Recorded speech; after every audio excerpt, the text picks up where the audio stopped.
Welcome back to my channel, everyone. Today is the start of a reading vlog challenge, maybe series video. Pretty much, I really want to try to get my NetGalley score as high as possible. I have so many ideas for like videos I want to do, books I want to read, things I want to do, and I don't know why, but well, I know why. It's because I have like actual OCD.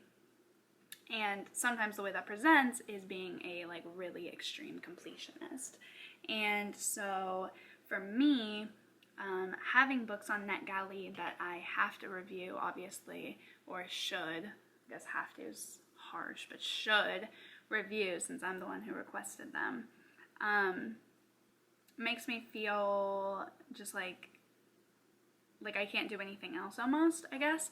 Or I can't read anything else, and I've really been neglecting like my physical TBR and stuff because I've been so set on some of these books on my NetGalley shelf. Some of them are super old, most of them are super old. I'm looking at it right now, and if I go by pub date, only 2 of them aren't out yet. Actually, one of them just got published last week, and I did not read that in time either. I was reading another one that also came out last week. Well, only one of them, I guess, out of 9 isn't out yet. The rest are already published, most of which are old 2020 ones that I just didn't have time or didn't prioritize, I guess. I'd really like to get some of those out of the way. So currently, if you go to my profile, I'll just show you guys, or I wonder if it would be better to do a screen recording. I ain't got time for that. We're just gonna do this. If you currently go to my profile, hi, it's me. I actually have 88%. So a lot of y'all are probably gonna be like, wow, what the fuck, that's way higher than the suggested. That's almost 100%, damn near. Like, it's really not that big of a deal if you don't review, right, like 10 books or whatever. But it's a big deal to me. On NetGalley, I used to, and I think why a lot of these are older titles, backlist more so, is because I used to just request like anything that sounded relatively decent. Like what I would do is I would go on NetGalley and just scroll, and if I had even heard of it or anything, I would request it. Which I think that was before I had like a good feedback ratio and stuff, so I wouldn't get approved for a lot of stuff. But now I feel like most things I get approved for, and so I just need to like stop, and I have stopped getting in the habit of just requesting like everything. How I'm changing that going forward is that I'm actually going to, or what I've been doing is, instead of just scrolling on NetGalley and then finding books and requesting them on NetGalley, what I've been doing instead is going on my Goodreads want to read, or my Goodreads, what do I have it named? 2021 anticipated releases shelf. So books that I already have that I really want to read. If I don't really want to read a book, it doesn't go on that shelf. It goes on my radar or something else. So that's really only books that I'm like really keen to get to, which is still like a lot of books. I think I have like a decent amount of books on there. So then what I've been doing is going on Goodreads and then searching for those books. And I've found so many of them that way already, which is really cool because even ones that I searched for weren't popping up on like Goodreads, NetGalley's like most requested, because that's how I used to find books. Some of these ones weren't even like popping up in the first like couple pages of that or anything. So it's a way better way. I highly recommend doing it that way. Instead of just searching for books like, oh, what's on NetGalley, let's search for it. Search for books, like actually search for books that you already want to read or that are really anticipated for you. I'm sure a lot of people do it that way already, but I also have seen vlogs where a lot of people just like go through NetGalley and just like find books that way, and I feel like that's how sometimes books get like lower on like, I don't know, your NetGalley shelf or whatever, because it's not like as anticipated, if that makes any sense. So that's just how I've been switching it up personally, just because I'm like, I need to stop requesting books that I'm like not super keen on, honestly. So I've already done really, really well, actually. I started kind of doing this before I decided to start like vlogging again and getting back into YouTube. So like the past month, I think my score went from like 68 or something, 68 or 69, I want to say, to 88 in the past month. and I really just have been prioritizing it and listening, because a lot of the books are older. A lot of them are on my library's audiobook app now, so I've actually been able to listen to most of them via audio because I waited a little bit past the pub, which I know is not like the point of NetGalley, but because these are backlist titles at this point, it's like, as long as I'm getting reviews out and getting them done, I feel like that's better than like not giving any feedback. Also, I'm too lazy to get my tripod, so that's why we've been doing these weird shaky angles and stuff. So what I'm currently reading is I'm actually listening to the audiobook. My library actually had it. So I'm actually listening to the audiobook of Lobizona by Romina Garber, and I only have about 2.5 hours left of that, I think. 3 hours maybe, but I'm listening to it on 3 times speed, so I only really have an hour of that one left. And I actually reckon I will finish it today when I'm doing the dishes and picking up the apartment and stuff today and making dinner. I really think I'll finish that one today. So that's one. And then I'm also reading out now. It's an anthology, a YA LGBT plus anthology. That one's on my e-reader, and so like every day I'll just read like 1 or 2 of the stories, so I've been slowly kind of getting through that one. I don't really like reading anthologies just like story, like back to back to back to back, just like a straight novel. I like kind of separating it day by day, so it's a nice like kind of supplemental reading to like my other stories that I'm into. So I've been kind of getting through that one. I think I'm on like the 5th story. I just started doing it like a couple days ago, so I think I'm on like the 5th or 6th story now, and I'm actually not really enjoying it. Same with Lobizona, which sucks, because I really, really wanted to like both of those, honestly, but right now they're both like, I'm really not enjoying them. And then the last thing that I'm reading, I actually have a physical copy of, which is The Black Friend on Being a Better White Friend by Frederick Joseph. And so what I did actually, because I finessed the system, is that I, after I got it physically, then I saw that it was on NetGalley, so I requested it on NetGalley as well. So then when I'm done reading it, I can also review it on NetGalley. I was like, why not? It popped up on my thing, and I was like, I have that. And I prefer reading books physically, honestly. And I'm really enjoying this one. I'm flying through it. I didn't realize that it was a YA, but it is. And so the concepts and stuff I thought would be a little bit more complex, but since it's YA, it totally makes sense. Its tone and stuff like that. So I am flying through it way, I'm about like almost halfway. And I just started it like a couple days ago. So yeah. That one I am really enjoying for what it is. I think I have a couple pending that I've requested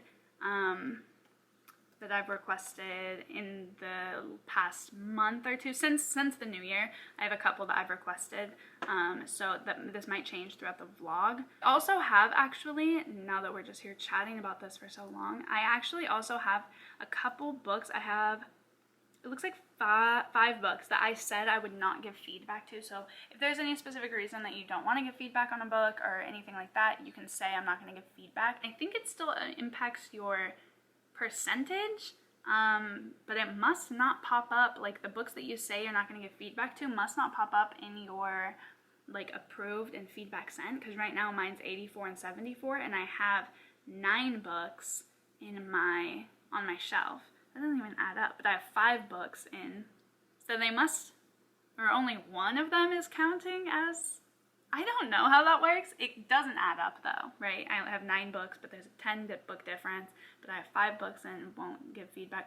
It doesn't add up, okay? They're playing with us. But I'm assuming because these are so old, like some go back to like 2016, I might check out my library and see if they have them on audio, and if so, I wonder how that would impact my score. But we'll see about that as well. So yeah, so I'm going to read, I think I'm going to, I don't know, what time is it? 3:20. I think I'm going to, I think I am going to pick up the apartment a little bit and listen to Lobizona, and then probably finish it, and I will check back in with you guys when I have something to say, honestly.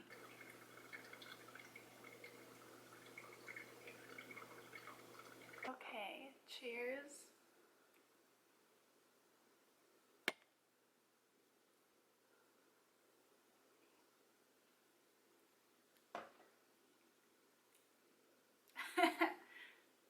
really make the coffee. Girk usually makes the coffee. Wow. What? Normally it's not that bad. Yesterday, like I said I would while I was picking up the house and whatnot, I actually did finish Lobizona, and I really didn't like it. You know when like a book seems really perfect for you, has so many elements that you would typically love, and so you just know that you should really enjoy it and like it. That's me with this book. So I really wanted to support this book and be in the positive review and support side of this book, but I just didn't like it, and I hate even saying that. It was literally so long, and I really felt like it could have been cut down, honestly, 100 pages. One of the other issues that I had with it was that it really just felt like a spin-off of Harry Potter. Like, it really did. I guess going into it, I thought it was gonna be more really heavy toned about like immigration and ICE, and that's kind of what it makes it seem, and I was really excited for a narrative about that. Obviously that's not something I've ever had to deal with, and so I really wanted that perspective, and we get it a little in the beginning, and I loved it. The beginning part was honestly 4 or 5 stars for me. Really enjoyed it. The story with her family, ICE, her mom, loved her relationship with her mom. I really enjoyed that part. And then she just goes to this like magical school for werewolves and witches, and it really just felt like Hogwarts for werewolves and witches. There were heavy sections of like games and sports talk and stuff, and I understand obviously that that's a huge part of like Argentine culture, right? But it just, for this story, I felt like it didn't really fit. Like, it didn't need to be mentioned as much as it did for me, and it's not something that I liked. I loved all the cultural references. I loved discussion about dialect. I learned a lot, honestly, about Argentine culture, food, dialect, that sort of stuff. It really, in so many ways, felt like a Harry Potter spinoff, though. Like, I've never read the Harry Potter books, but I know the story well enough, movies and everything like that, and it really felt like some sort of spinoff, which I did not enjoy, and I really just expected more from it, I guess, so. I loved the writing style, though. I'm definitely going to pick up more from this author. I did really like the writing style. Like I said, I just didn't enjoy this story. So anyways, I finished that like relatively quickly, and then actually while I was getting ready for bed and doing all that sort of stuff, and before bed, I almost always listen to an audiobook before bed. While I was doing that, I got halfway through. I didn't realize how short it is at all, but like I said, on NetGalley, I went through and saw if any of the like backlist arcs were on my library's apps so that I could listen to them on audio, because it's just, I get through books easier that way. So I wanted to see if any of them were on there, and quite a few were, like Lobizona was, and the other one of the other ones I should say, that I am currently listening to is The Mall by Megan McCafferty. I didn't realize that it's only a 7-hour audiobook, so I listen on 3 times speed, 2.5, 3 times speed, depending on the narrator. Sometimes even 2 if it's a fast narrator. I'm really into the story and I really want to engage and remember everything. Like Lobizona, that was a 2 for me because it was a fantasy and I really wanted to be invested and make sure I'm connecting all the dots and whatnot. This one is a YA contemporary set in the 90s about a girl who works at a mall and is supposed to work at this store in the mall with her boyfriend, and then he ends up breaking up with her. Not a spoiler, it happens in the first like 5 minutes. And then it's her getting a job at another place in the mall, building a friendship, and going on this like treasure hunt throughout the story within the mall. So that will be in this vlog probably another one off of my NetGalley TBR shelf that I wasn't even expecting to finish in this vlog, because it's literally was so short. I didn't even expect it, but that's super dope, honestly.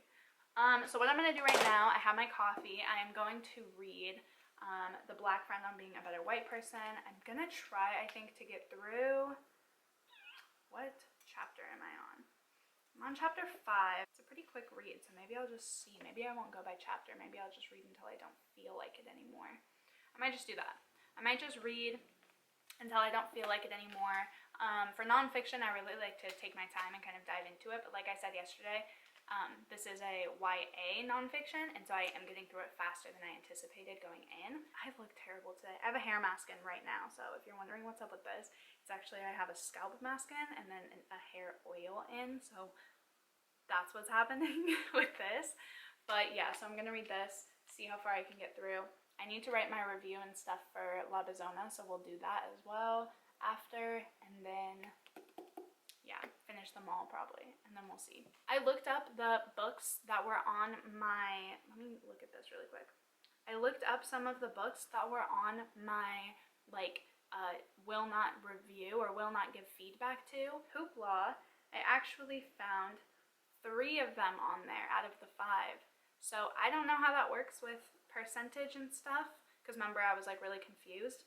So I might read like one of them or listen to one of them at some point and see how it affects my score if I give feedback. But I did just want to mention that I did find those. I don't mind my Indian food cooking in the background. I finished them all. I give it 2 stars.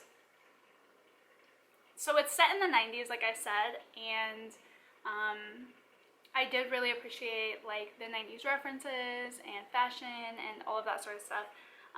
But the story itself was just so lacking. Like, to me, it genuinely felt like I was reading a YA contemporary from like the 90s, early 2000s, like think old Sarah Dessen, you know what I mean? Like, it gave me those vibes. And I'm like, just because it's set in the 90s doesn't mean that the writing style has to go back to that era. As I was reading it, I kept reminding myself that it was written like, or published in 2020, and I seriously can't believe that. Like, I didn't mind the characters. I finished the book. I obviously enjoyed it well enough, but I didn't connect with the characters or the plot, so it's hard for me to give it like a 3-star. For me, a 3-star is still a good book. Maybe it's just not a favorite of mine, or I didn't think it was really good, but I still liked it, right? It was a good book. And this one, I'm not saying it's bad, but I just like, I don't know if it gets that like basic, just like 3-star. Definitely felt just more like a 2-star. I don't know, I feel bad. I always feel bad rating books low. So I rated that a 2, and I did end up rating Lobizona 2 stars, which I also feel so bad about, but I really could not do the whole school thing. And as I was writing my review, I was like, I said something about like, yeah, I feel like I was kind of misled by the synopsis, so I went back and read the synopsis just to see if maybe I was misremembering it, and I wasn't. It doesn't really say anything about that, like the school or the sports thing, like I was saying. It really just focuses on like ICE, immigration, and then her finding some like secret world or something, but it doesn't say anything about like a school, so I definitely feel like it is quite misleading. And if I had known it was like about a magical school, I honestly don't really read stuff like about that. It doesn't interest me at all. So yeah, I probably wouldn't have picked it up, to be honest. So I do feel a little misled by that, and it makes sense why I felt that way. So I just put my reviews in, so let's see. NetGalley, I was at 88%. If my calculations are correct, I should be at 90% now, right? Because each book is like 1% we decided together, right? So let's refresh. We are at 90%. Claps all around. I decided to go with How to Fracture a Fairy Tale by Jane, I believe. Jane Yolen, whose name sounds familiar to me, but I actually looked at all her published works and haven't read a single one. Pretty much it's like an anthology, pretty much, short story collection. She retells classic fairy tales, and then she explains what she did. She explains like the original one, or gives a poem that's like the original one, etc., etc. Like, you get the gist, and kind of talks about writing retellings and stuff. And I was enjoying them at first. Love a good retelling. I was enjoying them. I thought it was good diversity. It's not just like Hans Christian Andersen or Grimm works at all. It's very vast and stuff. But I got to one story and I just don't think I'm going to continue because, let me read you this quote really quick. So there was this story about this woman who is like sleeping with this guy and then she doesn't come back or whatever, and he thinks that, I forget what it's based. I think it was like a Greek retelling. I think it was a Greek retelling, a Greek mythology retelling. And so he goes and he finds her and he sees her with this new person who he calls a new slave. And then he says, describes him as skin almost as dark as the wings of a bittern and wild black hair, his nostrils flared like a beast's. So this came out when? This one came out in 2018. Okay, even if it didn't come out in more recent times, I don't find that sort of description acceptable, like, at all. I don't get why we're still calling black people beasts. Like, it's so traumatic and toxic and wrong, and I don't get it. Even if it's a retelling, even if it's, oh, the narrative's perspective, I've seen all of that shit before. I don't buy it, I don't like it. There's a million ways to tell a story. There's a million ways to retell a story that don't include that sort of description. You can tell, or you can describe someone as being BIPOC without describing them as a beast or saying all these things about these stereotypical features, and it's so negative and disgusting to me, and I just don't get it. And no one else is really saying anything on Goodreads. It has like a 3.67, and only one other person has mentioned in the reviews that is a very negative description. So I'm super confused. It has not very many, but it has 685 ratings, 296 reviews, so not very many for like Goodreads' sake, I guess. But the fact that almost 300 people, actually, scratch that, the fact that almost 700 people reviewed this book, read and reviewed this book, and listened to that description and didn't think that's a really bad way of describing somebody, I just don't get it. So I'm definitely going to DNF. I'm giving it 1 star. I don't give a fuck. I normally only review book. So if I DNF a book before the halfway point, I don't rate it. I don't think that's fair to the author if I didn't finish it. But my one exception to that is if the book is problematic.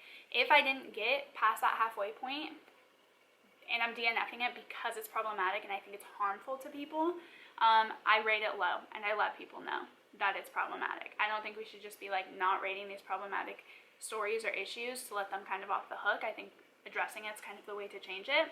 So I am going to write my review. There were other issues I had with it too, but I'm not going to finish reading it or give it my time when that's like a description that was used to describe a person, for God's sakes. I'm going to write my review and stuff, and then we'll see what happens, because this will be very interesting. So then we will see what happens to my score and stuff, because this is one of the like will not give feedbacks. So let's see what happens. BRB, let me write my review. Okay, so I rated it, my 1 little star, and let's copy and put it in to Goodreads. This will be really interesting. So right now we're at 90%, 84 approved, 76 feedback. See how this changes. Okay, we jumped to 92%, 84 approved, 77 feedback sent. So yeah, it counts. So honestly, kind of a hack, I guess. If you say you're not going to review it, or if you have formatting issues and they don't get back to you and don't fix it, if you care enough, you can get it from the library, or if you're planning on picking it up elsewhere, those still count. So that's good to know. So now we're at 92%. That's pretty good. I think for the rest of this vlog, I am just going to finish the Black Friend on Being a Better White Person.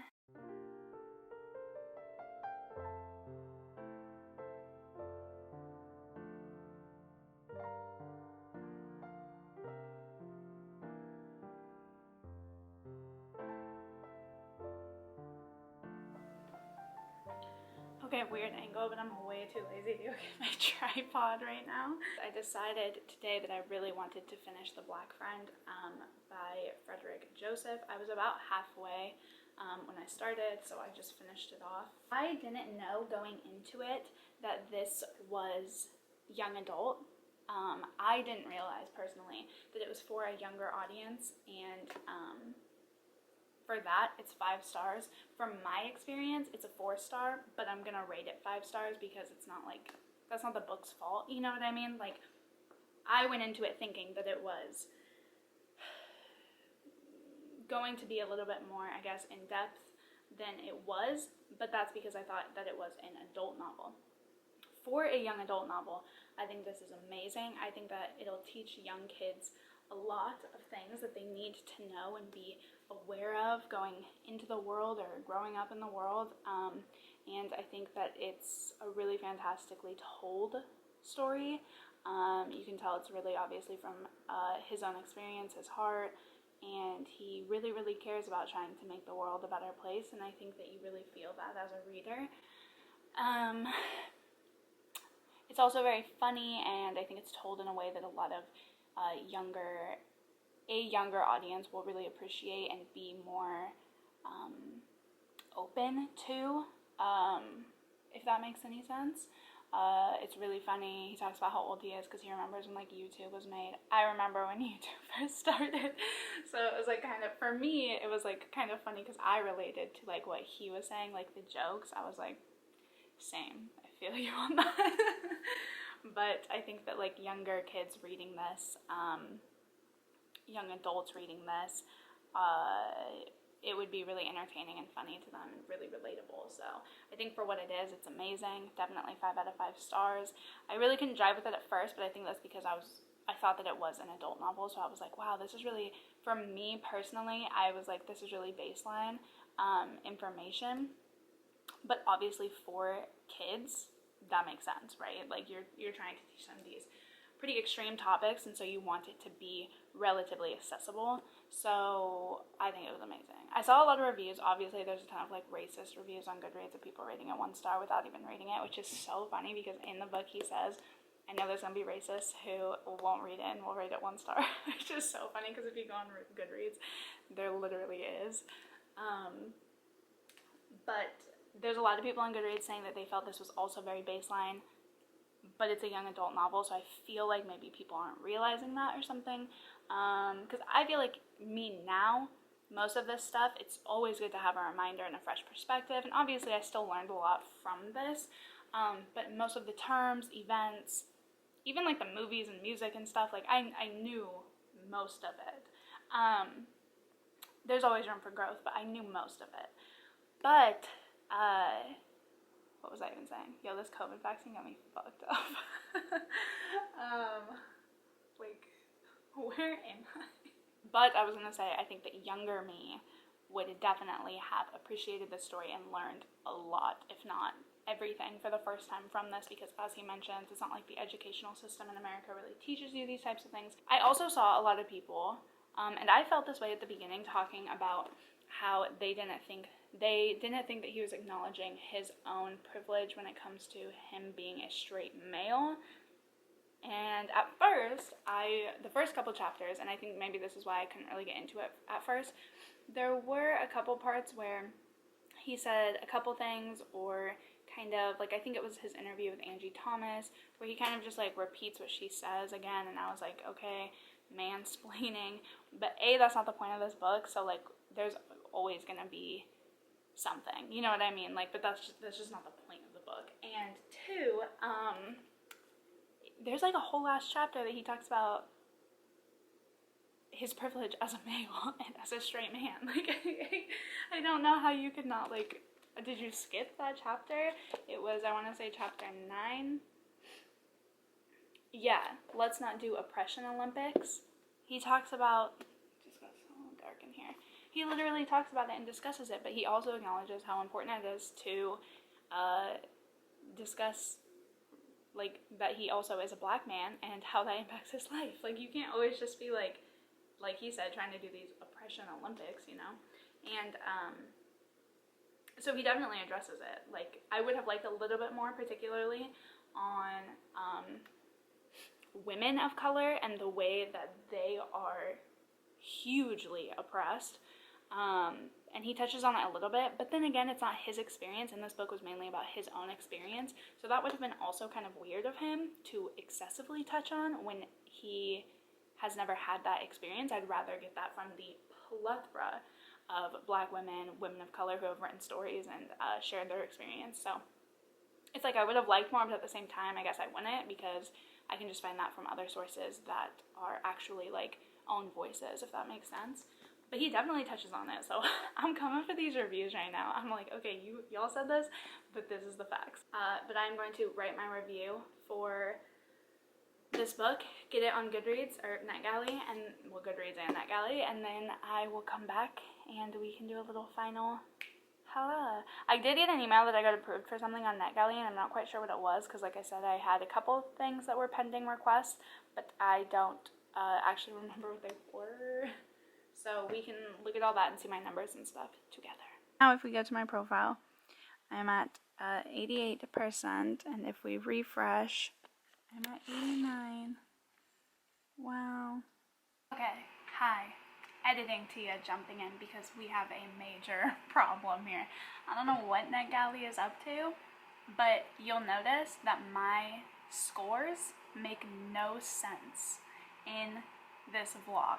So if we go back and watch the last book that I reviewed, it was How to Fracture a Fairy Tale, and I said that my numbers were, we jumped to 92%, 84 approved, 77 feedback sent. Then tell me why, after I read The Black Friend and review it, why my score goes to 89% after the review, so we dropped down 3%. And if you look at my feedback sent, it's 78, which makes sense, right? When we did How to Fracture a Fairy Tale, it was 77, so then reviewing one more, it's 78, right? If you looked at my approved, it jumps from 84 to 88. Where did those other 4 books come from? Because I didn't get approved for 4 more titles. When I thought that I had gotten approved for one, I think I say in the vlog that I thought I got approved for one, I actually hadn't. It was an email about something else, a book that I had reviewed. It was a publisher talking to me about something about a book that I had reviewed. I'm super, super confused. And I got approved for one more since. So since I filmed that, I got approved for One Last Stop, which I'm super stoked about. And so now if you look at my page, it says 88%, and 89 approved, and 78 feedback sent. So the feedback sent is the same. The one more, the 89, makes sense because of One Last Stop, but jumping from 84 approved to 88 approved when I didn't get approved for anything else. Right now, if you go, as I'm about to edit and upload this video, if you go to my profile, I have 89 approved, 78 feedback sent. In this vlog, total, I sent feedback for 4 titles, right? And I got only approved since, not even in the vlog, but after, I got approved for One Last Stop, so 1, right? So turned in 4, got approved for 1, and yet my ratio is the same. My percentage is the same. This is a look of pure defeat. All's fair in love and war, baby. I hope you guys enjoyed this reading vlog pretty much. It wasn't like improving my NetGalley score because they fucked me up on that. So I hope that you guys enjoyed pretty much just this reading vlog. Yeah, be sure to like it. If you did like it, subscribe and hit the bell so you're notified every time that I upload. And I will see you guys hopefully not as defeated in the next vlog. So bye.